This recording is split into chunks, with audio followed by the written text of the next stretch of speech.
Hello दोस्तों, एक बार फिर से स्वागत है आपका दृष्टि आईएएस में। मैं हूं केवल आपके सामने। आज हम बात करने वाले हैं news on map world program में बीते एक सप्ताह में चर्चा में रही प्रमुख जगहों के बारे में मानचित्र पर आधारित प्रश्नों के माध्यम से। मानचित्र पर आधारित प्रश्न आजकल लगातार परीक्षाओं में पूछे जा रहे हैं, चाहे वह यूपीएससी की परीक्षा हो, चाहे वह पीसीएस की परीक्षा हो या कोई भी परीक्षा हो जहां पर जीएस के सवाल पूछे जाते हैं। तो इन प्रश्नों की प्रैक्टिस भी आप ठीक ठाक कर लें, इसलिए जरूरी है कि इस प्रोग्राम को आप लगातार फॉलो करते रहें। अगर चैनल सब्सक्राइब नहीं किया है तो सब्सक्राइब कर लीजिए और हर हफ्ते यह प्रोग्राम आता है न्यूज ऑन मैप वर्ल्ड और इंडिया दोनों को आप फॉलो कीजिए। तो चलिए आज हम शुरू करते हैं अपने पिछले अभ्यास प्रश्न से। अब गलील क्षेत्र के बारे में प्रश्न है कि गलील क्षेत्र के बारे में कि यह किस देश से संबंधित है, कहां पर है, इजराइल, फ्रांस, दक्षिण अफ्रीका या श्रीलंका। तो सही जवाब क्या है? सही जवाब है इजराइल। अब ये देखिए लोकेशन, आप गलील क्षेत्र ये है इजराइल के। जब हम उत्तर की तरफ जाएंगे, ये इजराइल के उत्तर की तरफ हम बढ़ रहे हैं तो हमें गलील क्षेत्र मिलता है, और इसी के आगे जब पहुंचते हैं हम तो ये लेबनान का क्षेत्र आ जाता है। और यह गलील क्षेत्र देखिए गोलन हाइट से लगा हुआ है। ये गोलन हाइट वो क्षेत्र है जो इजराइल के द्वारा ऑक्यूपाइड किया गया है, सीरिया का क्षेत्र है। तो यहां पे देखा जाए तो गोलन हाइट्स एक तरफ लगा है, एक तरफ लेबनान लगा है, लेकिन है गलील क्षेत्र कहां पे? इजराइल में है। तो यहां पे यह कंफर्म हो गया कि गलील क्षेत्र इजराइल में है और किन क्षेत्रों से लगा हुआ है, यह भी आप देख लिए। अब यह कभी भी सवाल आ जाए आप भूलेंगे नहीं। अगले सवाल पे आ जाते हैं। अब ये सवाल देखिए, लाम्बाइक क्षेत्र जो कभी कभी समाचारों में आता है, कहां स्थित है? अब लाम्बाइक क्षेत्र समाचारों में कभी कभी क्यों आता है? क्योंकि अभी कुछ समय पहले ही इस क्षेत्र से 4000 साल पुरानी एक मंदिर के अवशेष मिले हैं, और उस मंदिर के अवशेष के साथ ही इतने पुरानी संस्कृति के होने के भी साक्ष्य समझ में आते हैं। इसी वजह से यह चर्चा में पिछले एक महीने से लगातार बना हुआ था, और अभी इस पर सवाल अब आ चुका है कि आखिर यह क्षेत्र है कहां से संबंधित। तो अब सवाल का जवाब आप क्या बताएंगे कि पेरू। तो पेरू है कहां पे? पेरू है दक्षिण अमेरिका में। तो दक्षिण अमेरिका में आप देखिए तो ये पेरू है, और वह भी कहां पे है? पश्चिम की तरफ है। तो पश्चिम में इसका मतलब ये क्या हो गया? प्रशांत महासागर हो गया। तो प्रशांत महासागर से लगा हुआ जो देश है और दक्षिण अमेरिका में है पेरू, वहां पे एक क्षेत्र है लंबाइक। तो इसका जवाब आपको पता रहेगा। चलिए अगले सवाल पे आते हैं। ज्वालामुखी के संदर्भ में निम्नलिखित कथनों पर विचार कीजिए। अब देखिए ये 3 कथन है, तीनों को एक एक करके समझना है। सबसे पहले लावा शब्द को समझिए कि लावा शब्द का प्रयोग पृथ्वी के अंदर दिखाई देने वाली पिघली हुई चट्टानों और संबंधित सामग्रियों को दर्शाने के लिए किया जाता है। फिर है मैग्मा, पृथ्वी की सतह के ऊपर का लावा है। फिर तीसरा है माउंट एटना और स्ट्रोम्बोली इटली में स्थित सक्रिय ज्वालामुखियों के उदाहरण हैं। अब आपको बताना है उपर्युक्त में से कौन सा या कौन से कथन सही है या है। अब देखिए कथन पे आ जाइए। पहले कथन को देखिए, लावा शब्द का प्रयोग क्या कह रहा है? पृथ्वी के अंदर दिखाई देने वाली पिघली हुई चट्टानों के लिए कह रहा है, जबकि असली बात तो यह है कि हम मैग्मा को कहते हैं। मैग्मा क्या होता है? जो पृथ्वी के अंदर जो लावा है, यानी कि पिघली हुई चट्टानें हैं, गर्म गलित पदार्थ है, वह कहलाएगा मैग्मा। और जैसे ही वह ज्वालामुखी की घटना होगी और वह बाहर निकलेगा तो वह क्या कहलाएगा? लावा। तो यहां पे मैग्मा को क्या कह दिया इसने? पृथ्वी की सतह के ऊपर का लावा। जबकि पृथ्वी की सतह ऊपर आते हुए लावा हो जाएगा, और जब पृथ्वी की सतह के अंदर रहेगा तो वह मैग्मा रहेगा। तो दोनों ही स्टेटमेंट देखा जाए तो एक दूसरे से रिलेट करते हैं, और दोनों ही अगर सुधार दिए जाते तो नीचे के स्टेटमेंट में यहां लावा लिखना चाहिए था और यहां पे मैग्मा लिखना चाहिए था, तब बात सही होती। इस वजह से दोनों ही स्टेटमेंट गलत है। तीसरा देखिए, माउंट एटना और स्ट्रोम्बोली इटली में स्थित सक्रिय ज्वालामुखी हैं। तो देखिए यहां पे ये इटली का क्षेत्र है। अब इटली में देखिए तो ये है एटना और ये स्ट्रोम्बोली, ये दोनों ज्वालामुखी सक्रिय ज्वालामुखी हैं। अब पूरा इटली अगर देखिए तो देखिए एड्रियाटिक सी से, उसके बाद गल्फ ऑफ टोरंटो से, फिर उसके अलावा देखिए आयोनियन सी, मेडिटेरियन सी, टायरेनियन सी, और यहीं पे आप देखें तो इन्हीं के बीच में क्या है? एटना और स्ट्रोम्बोली है। तो तीसरा वाला तो हमें सही मिल गया है, लेकिन पहला और दूसरा सही नहीं है। ये देखिए ज्वालामुखी की घटना हुई है, विस्फोट हुआ है, और यह जो ऊपर आ रहा है इसी के साथ वह गर्म गलित पदार्थ भी बाहर आएगा और चारों तरफ बिखर जाएगा। तो वह जो गर्म गलित पदार्थ बाहर आएगा तो वह है मैग्मा। ये जो आ रहा है वह मैग्मा है, जो गर्म गलित पदार्थ होगा, गले अवस्था में होगा। और जो अंदर अभी है, जो अभी बाहर नहीं निकला है विस्फोट के पहले, वह है मैग्मा। तो लावा बाहर, मैग्मा अंदर। अगले सवाल पे आते हैं। दश्त ए कबीर और दश्त ए लुट, रेगिस्तान जो कभी कभी समाचारों में दिखते हैं, कहां स्थित है? दश्त ए कबीर, इसी कबीर को क्या क्या कभी कभी बोल देता है, काबिर बोल देता है। कहीं कहीं पे तो आप काबिर भी सुनने को मिलेंगे। तो अलग अलग जगह पे अलग अलग तरीके से लोग नाम लेते हैं, लेकिन दश्त ए कबीर और दश्त ए लुट अभी के लिए ये जानिए कि ये रेगिस्तान है। और किस देश से संबंधित है? तुर्कमेनिस्तान, मोरक्को, जॉर्डन या फिर ईरान? तो सही जवाब क्या है? सही जवाब है ईरान। ईरान में आप देखें तो ईरान सबसे पहले समझिए कहाँ है। भारत से आप चलते हैं, अरेबियन सी से होते हुए आगे पहुंचते हैं, यहाँ पर्शियन गल्फ में पहुंचते हैं, फिर उसके बाद ईरान में इंटर करते हैं। तो पर्शियन गल्फ से जब ईरान में इंटर करते हैं तो देखिए ये हम यहां से अंदर ऐसे गए, ये हमें दिखा दश्त ए लुट, फिर इसी के आगे गए तो दश्त ए कबीर। तो दोनों आसपास में ही लगे हुए हैं और ये रेगिस्तान है। और भी रेगिस्तान है लेकिन मुख्य रूप से दो हैं, और हैं कहां पे? ईरान में है। जवाब हमने देख लिया है। अगले सवाल की तरफ आते हैं। हाल ही में समाचारों में देखा गया सुबिक खाड़ी और क्लार्क एयर बेस कहां स्थित है? सुबिक खाड़ी और क्लार्क एयर बेस, इसका संबंध है अमेरिका से, लेकिन यह किसका क्षेत्र है? यह है फिलीपींस का। इजराइल, ऑस्ट्रेलिया, फिलीपींस या कतर में सही जवाब क्या हो गया? फिलीपींस, यानी कि सी हमारा सही जवाब है। अब ये सुबिक खाड़ी और क्लार्क एयर बेस जो है ये है कहां पे? देखिए सबसे पहले फिलीपींस को देखिए कहां पे है। फिलीपींस को आप देखें तो ये साउथ ईस्ट एशिया के तरफ आपको दिखाई देता है। अब यहां पे देखिए तो यह जो क्षेत्र है लुजॉन आइलैंड है, और लुजॉन द्वीप में आप देखें तो ये क्लार्क फील्ड है, यहाँ पे सुबिक फील्ड है। अब ये दोनों जो क्षेत्र हैं क्लार्क और सुबिक, सुबिक खाड़ी और क्लार्क एयरबेस, इसको समझ लीजिए। ये जो सुबिक की खाड़ी है और ये क्लार्क एयरबेस है, ये अमेरिका के पास मौजूद थे। अमेरिका यहां पर अपना जो अड्डा था, सैन्य अड्डा, उसको बना के रखा हुआ था। तो यह सैन्य अड्डा कई सालों तक बना रहा, इसकी वजह से यह चर्चा में रहा, समाचारों में भी अभी देखा गया है। तो जवाब आपको पता है क्या है? फिलीपींस है। अब सवाल देखिए, फारस की खाड़ी के संदर्भ में निम्नलिखित कथनों पर विचार कीजिए। यह अरब प्रायद्वीप और ईरान के बीच स्थित है। हमने कई बार फारस की खाड़ी को यानी कि पर्शियन गल्फ को देखा है। फिर देखिए केशम, होर्मुज जलडमरू मध्य के समीप फारस की खाड़ी में सबसे बड़ा द्वीप है। फिर तीसरा है ओमान के दक्षिणी भाग में स्थित बंदर अब्बास में आवश्यक बंदरगाह सुविधा है। एक एक करके हम देखते हैं कि कितने कथन यहाँ पे सही निकलते हैं। सबसे पहले देखिए कि यह अरब प्रायद्वीप और ईरान के बीच है, क्या सच में है? ये है अरब प्रायद्वीप और ईरान है ये, और इसी के बीच में है पर्शियन गल्फ, फारस की खाड़ी। तो पहला स्टेटमेंट तो सही है। दूसरा देखिए केशम होर्मुज जलडमरू मध्य के समीप फारस की खाड़ी में सबसे बड़ा द्वीप है, क्या सच में ऐसा है? अब देखिए केशम है कहां पे? ये है केशम आइलैंड, देख रहे हैं, बड़ा दिख भी रहा है। और यह होर्मुज जलडमरू मध्य के समीप है, तो देखिए ये होर्मुज जलडमरू मध्य है।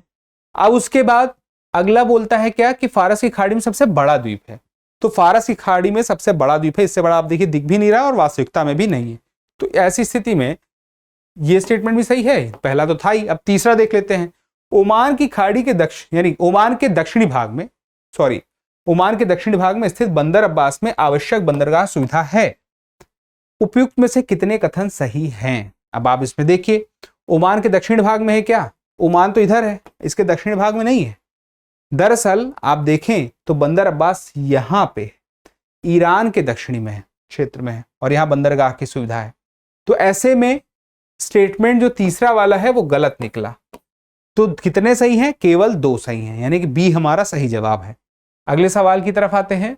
निम्नलिखित जलराशियों का उत्तर से दक्षिण की ओर सही क्रम क्या होगा? उत्तर से दक्षिण जाना है, इस प्रकार से जाना है। चलिए एक तरफ से शुरू करते हैं। बेरेंट सागर, काला सागर, भूमध्य सागर और लाल सागर। अब नक्शे पर आ जाइए। दुनिया के नक्शे पे देखिए, सबसे ऊपर ये आपको दिखता है आर्कटिक ओशन के ठीक नीचे यहाँ पे देखेंगे तो बेरेंट सी दिखता है। फिर उसके बाद आगे देखिए बेरेंट सागर कहाँ कहाँ पे? सबसे पहले तो यहाँ पे है, यहाँ पे है, यहाँ पे है। फिर अगला देखिए कौन सा है? ये है ब्लैक सी। अब ब्लैक सी यूरोप में हमने देखा, तो ब्लैक सी कहाँ पे? काला सागर। बाकी में कहीं काला सागर है? नहीं दिख रहा है। उत्तर हमें मिल गया है, ए हमारा सही जवाब है। लेकिन चलिए हम देख लेते हैं, आगे भी मिला लेते हैं। भूमध्य सागर, लाल सागर क्या आता है क्रम में? तो ये है मेडिटेरियन सी, ये यानी कि ये भूमध्य सागर का क्षेत्र है, और ये है रेड सी। तो अब हमें क्रम मिल गया है, पहला वाला ही हमारा जवाब था। तो ए हमारा सही जवाब है।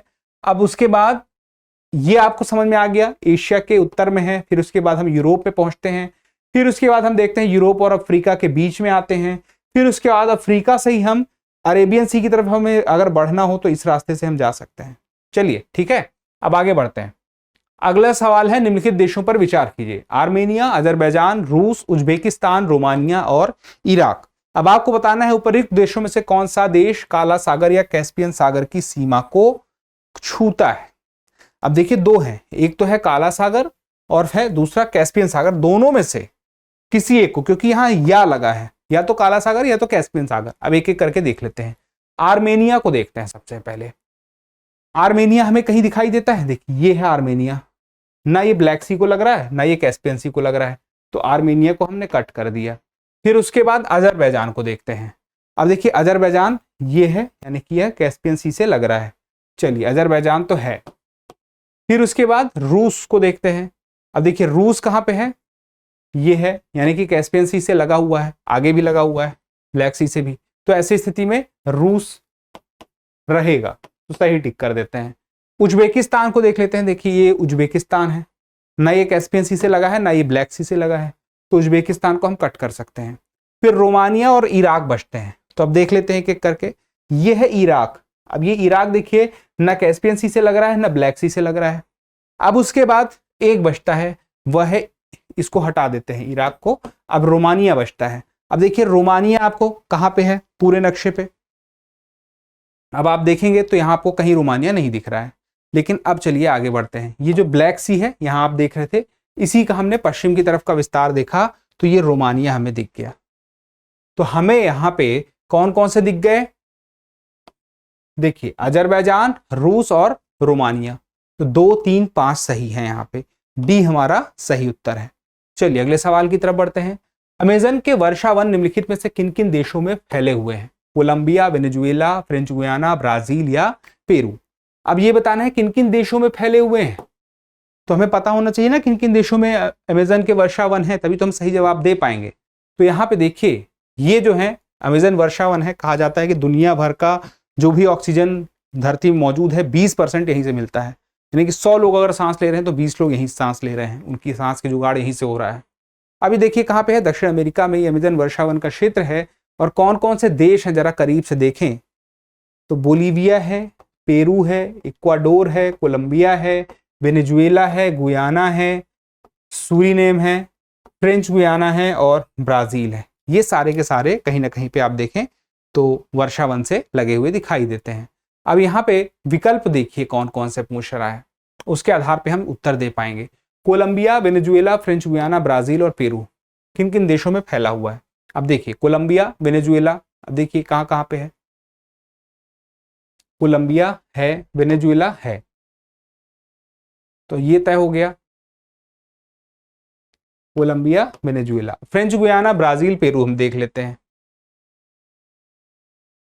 अब देखिए फ्रेंच गुयाना ये भी है, ब्राजील ये भी है, पेरू ये भी है, सारे के सारे आप देख लीजिए, उससे ज्यादा ही हैं जितने विकल्प में हैं। अगर सारे के सारे हमें मिल गए हैं विकल्प में, तो हम क्या बोलेंगे, हम बोलेंगे किन देशों में फैला हुआ है, तो पांचों में, यानी कि उपरोक्त सभी में जो यहाँ पे मौजूद है तो 5 से ज्यादा ही। चलिए अब अगले सवाल की तरफ बढ़ते हैं। अगला सवाल देखिए, थोड़ा सा वर्षा वन के बारे में चलिए जान लेते हैं कि जो साउथ अमेरिका है उसका 40% क्षेत्र यह कवर करते हैं। इसके अलावा बात की जाए यहाँ पे तो सनलाइट जो है यहाँ पर, चूंकि जो पेड़ इस प्रकार से लगे हुए हैं कि नीचे तक पहुंची जमीन तक पहुंच नहीं पाती, सिर्फ 1% सनलाइट पहुंचती है। और बात की जाए तो बहुत ही चीजें ऐसी ऐसी हैं कि बहुत अलग अलग तरह के ट्राइब यहाँ पे हैं, 400 के आसपास, एनिमल स्पीसीज 12,000 के आसपास है, बर्ड स्पीसीज यहाँ 13,000 के पास है, प्लांट यहाँ पे 40,000 से ज्यादा हैं, इंसेक्ट यहाँ पे 2.5 मिलियन से ज्यादा हैं, तो बहुत सारी चीजें अलग अलग हैं। यहाँ पर एक जो बड़ी बात है, आप इस वर्षा वन को एक स्तर के हिसाब से समझ लें कि ऊपर के क्षेत्र को क्या कहते हैं। जैसे कि पूरा वर्षा वन ऊपर से आसमान से देखेंगे तो ऐसे पेड़ों से ढका हुआ दिखेगा, तो हर क्षेत्र का हर उस एक पर्टिकुलर एरिया का एक नाम दे दिया गया है। जो सबसे ऊपर का क्षेत्र है जो हमें छतरी की तरह दिखाई देता है उसको हम क्या बोलते हैं, इमर्जेंट। फिर उसके जस्ट नीचे यानी कि ये जो लकड़ी वाला क्षेत्र है और ये पूरा पत्तियों वाला क्षेत्र है, ये पूरा बीच का जो क्षेत्र होता है ये पूरा कहलाता है कैनोपी। और उसके बाद पत्तों के नीचे का जो क्षेत्र होता है, जो मुख्य लकड़ी वाला ये क्षेत्र होता है, देखिए इसको क्या बोलते हैं, अंडर स्टोरी बोलते हैं, ये पूरे उस क्षेत्र में ऐसा ही रहेगा। फिर उसके बाद जो नीचे का, जहां तक हम कह रहे हैं कि सूर्य की किरणें सिर्फ 1% पहुंचती हैं, इतना घना है कि पूरा अंधेरा रहता है, वो है फॉरेस्ट फ्लोर। ये पूरा फॉरेस्ट फ्लोर है। तो ये पूरा वर्षावन देखिए, emergent, canopy, under story, forest floor इस प्रकार से बटा हुआ है। तो कभी ध्यान रहे आपको इसके लिए रेन फॉरेस्ट का लेयर जानना हो तो इस प्रकार से आप ध्यान रखिएगा। अब आगे देखिए, मुख्य भूमि अफ्रीका महाद्वीप के कौन कौन से देश भूमध्य रेखा पर स्थित हैं? गैबॉन, कांगो, रवांडा, तंजानिया या सोमालिया। क्या बोल रहा है? अफ्रीका महाद्वीप में देखिए सारे के सारे देश हैं। भूमध्य रेखा पर लगते हैं कि नहीं लगते हैं, ये देखना है हमको। चलिए एक एक करके देखते हैं। तो विकल्प को देखते हुए चलेंगे, Gabon, Congo, Rwanda, Tanzania, Somalia. अब देखते हैं कौन कौन से लगते हैं। गैबॉन, ये देखिए लगता है, ये भूमध्य रेखा है जो काली पट्टी है। उसके अलावा ये जो है, ये क्षेत्र है कांगो का। फिर डेमोक्रेटिक रिपब्लिक ऑफ कांगो हो गया। फिर ये क्षेत्र जो है ये युगांडा हो गया। फिर उसके अलावा देखें आगे जब बढ़ेंगे तो आप देखिए यहाँ पे आपको दिखाई देगा सोमालिया हो गया और ये केन्या हो गया। लेकिन आप देखें यहाँ पे तो ये रवांडा है, छोटा सा क्षेत्र, थोड़ा सा बीच में युगांडा आ जाता है, फिर उसके बाद भूमध्य रेखा आती है, यानी कि रवांडा नहीं लगता है इस पे। और इसके अलावा एक देश देखिए यहाँ पे, तंजानिया आप देख रहे हैं। अब तंजानिया आप देखें तो तंजानिया तो रवांडा से भी नीचे है, ये भी ऊपर तक नहीं जा रहा है। उसके पहले युगांडा आता है, फिर भूमध्य रेखा आती है। तो तंजानिया और रवांडा हम देखें तो ये भूमध्य रेखा से नहीं लगा हुआ है। लेकिन गैबान, कांगो और सोमालिया ये हमें मिल जाते हैं। चाहे तो एक बार फिर से देख लीजिए। आप एक तरफ से देखें, सबसे पहले गागान आया, फिर कांगो आया, फिर डेमोक्रेटिक रिपब्लिक ऑफ कांगो आया, युगांडा आया, फिर उसके बाद केन्या आया, फिर सोमालिया। तो देखिए सोमालिया भी मिल गया, गैबान भी मिल गया, कांगो भी मिल गया। तो ठीक है, कोई दिक्कत नहीं है, हम अपने जवाब तक पहुंच गए हैं। अगले सवाल तक आते हैं। तो याद है ना, गैबान, कांगो और सोमालिया 1, 2, 5। तो 1, 2, 5 कहाँ पे मिलते हैं? डी मिलते हैं, डी उत्तर है। अब उसके बाद आज का अभ्यास प्रश्न देख लेते हैं। अभ्यास प्रश्न देखिए कि निम्नलिखित में से कौन सी पर्वत श्रृंखला संयुक्त राज्य अमेरिका में स्थित नहीं है? सीरा नेवादा, सेंट एलियास पर्वत की यंग रेंज, ब्रूक्स रेंज या अलास्का रेंज। सही कूट का चुनाव करके बताइएगा कि केवल 1, 2, 3 या केवल 2, 3, 4 या केवल 1 और 4 या 1, 2, 3 और 4। तो सवाल को एक बार ध्यान से देख लीजिए, चाहे तो स्क्रीनशॉट ले लीजिए और इसका जवाब देने का प्रयास कीजिए कमेंट करके, क्योंकि जब आप जवाब देते हैं, उत्तर देते हैं तो हमें भी और बेहतर करने की प्रेरणा मिलती है। फिलहाल के लिए इतना ही, जल्दी मिलते हैं अगले एपिसोड में। तब तक के लिए स्वस्थ रहें, मस्त रहें और पढ़ते रहें। धन्यवाद।